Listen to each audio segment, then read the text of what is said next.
What's going on, guys? This is Storm here, and I'm sorry for not posting up a commentary yesterday.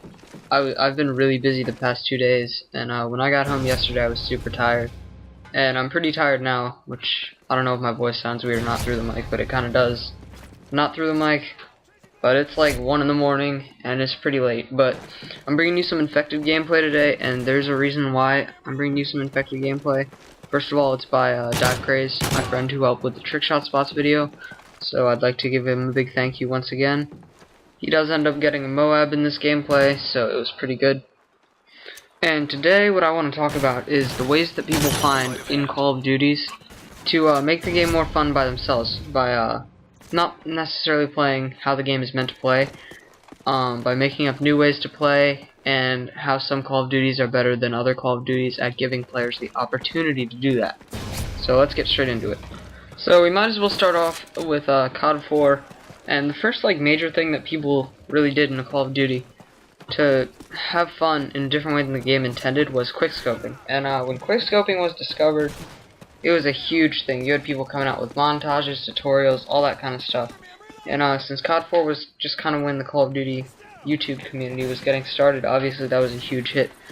And since it's been in every Call of Duty since, and it's obviously been a huge hit.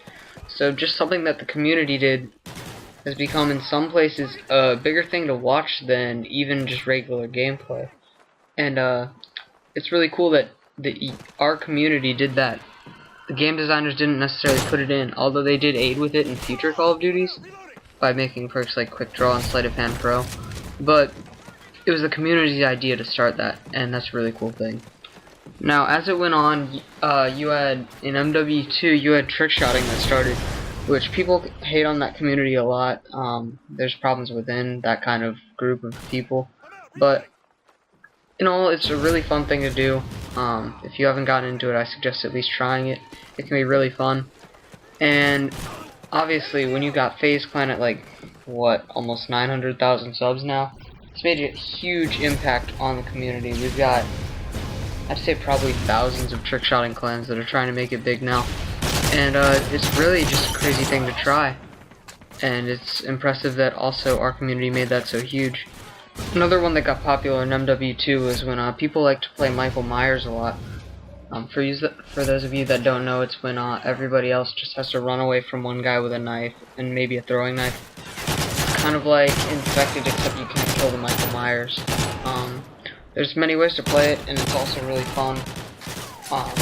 And in MW2, there were a lot of small games that got created, such as Michael Myers, but it was mostly just a private match thing. There were snipers versus riot shields, there's cops and robbers. There were a couple things that got created that were really fun to play.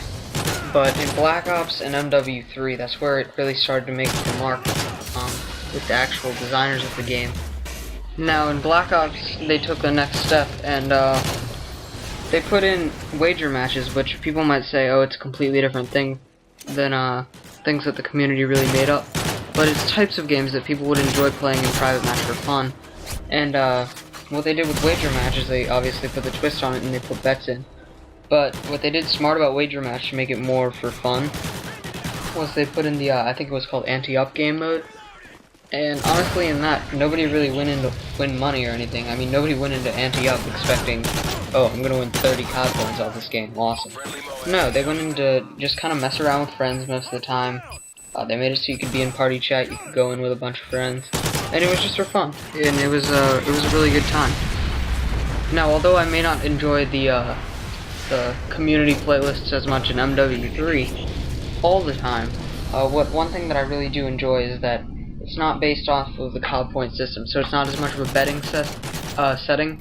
It's more of one that everybody can just go into to have fun, to play whatever game type they want, but nobody really takes it super seriously. You can put up good scores, but it's not a game that people are gonna get mad at or anything most of the time. It's really fun. Anyway, taking all this info, what I really would like to see in the next Call of Duty is maybe, since all these game types have gotten so popular and they've gotten into the regular playlist, what about if in Black Ops, since they had the community part in Black Ops where you could go in and check out the things that other people had made, like games in their vault, it'd be cool if maybe they could look at some of those games, actual developers, and put it into the community playlist, whichever ones are being played the most. Because how fun would it be to play like Michael Myers or Snipers vs. Riot Shields or something along that line in Black Ops 2 multiplayer. And since they're not probably bringing back the COD point system, you could play for 4 XP. I don't know, just think about it, guys. Let me know your opinion, and I really appreciate you stopping by to watch this commentary. If you did enjoy it, if you could leave some sort of support in the form of a like, comment, or sub, I'd really appreciate that. Thank you.